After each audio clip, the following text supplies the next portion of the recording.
Living in fear and anxiety is a self-imposed prison sentence. Fear in some situations is good and necessary.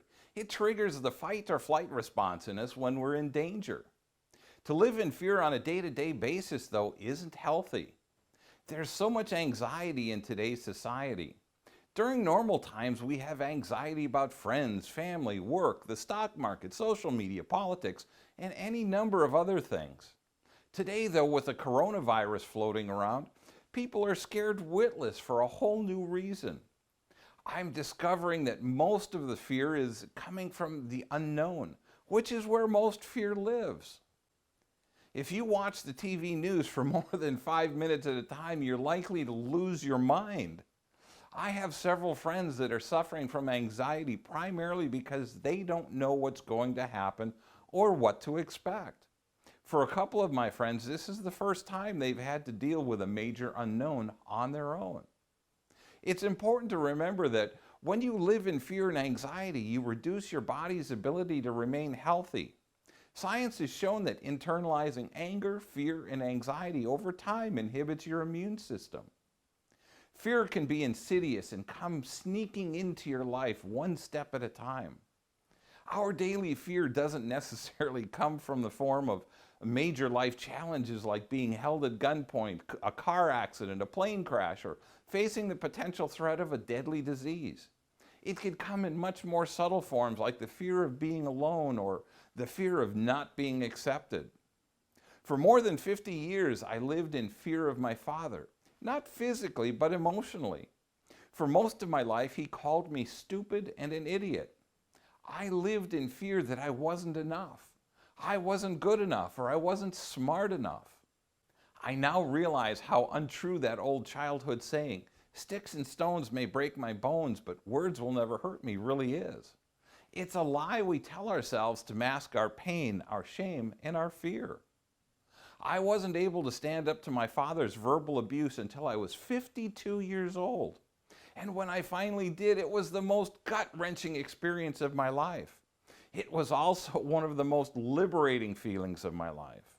It literally put my life on a new course, one that I never dreamed was possible. I still struggle with fear on a variety of different levels, as I'm sure most of you do also.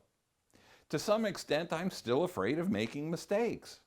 I'm afraid that I won't be accepted for who I am and what I do. The problem is that the only place these fears reside is in my head. How do I know? I'm regularly reminded that when I make a mistake, I survive it and I live on.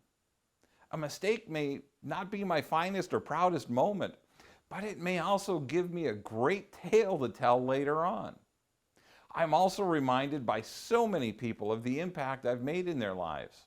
That is very humbling to know, and to me, a blessing from God. There are several things you can do to reduce the impact of fear. Here are some tips from the University of Minnesota to help you reduce that impact.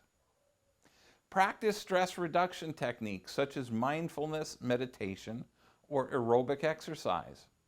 Shift your focus to the positive emotions in daily life. Work to identify meaning and purpose in your life. Get support from others.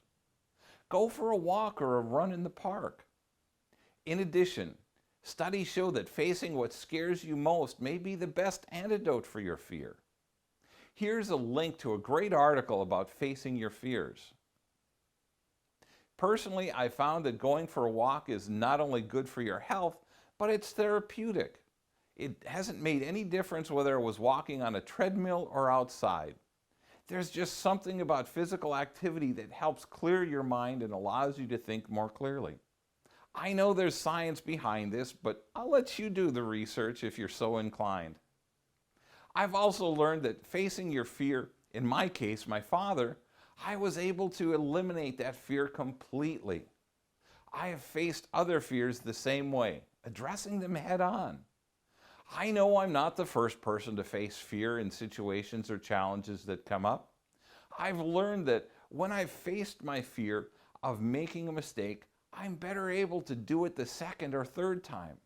Each time I face something I fear, it gets easier and easier to face. Today, I hope I'll inspire you to face at least one of your fears head on, regardless of how big or small it is. Take this as a challenge. Let me know how you overcame your fear. Leave a comment below or drop me an email at rick@ricksoetebier.com. Now please go to my Facebook page, Rick Soetebier Relationship Coach, and click the like button so that you see my daily tips, insights, and inspirations in your news feed. Then join me weekly on Facebook for Monday Mastery live at 5, where I talk about whatever's happened over the weekend and how it applies to dating and relationships. If you like this video, please click the like button, subscribe to my channel, and share with your friends. Thanks for watching.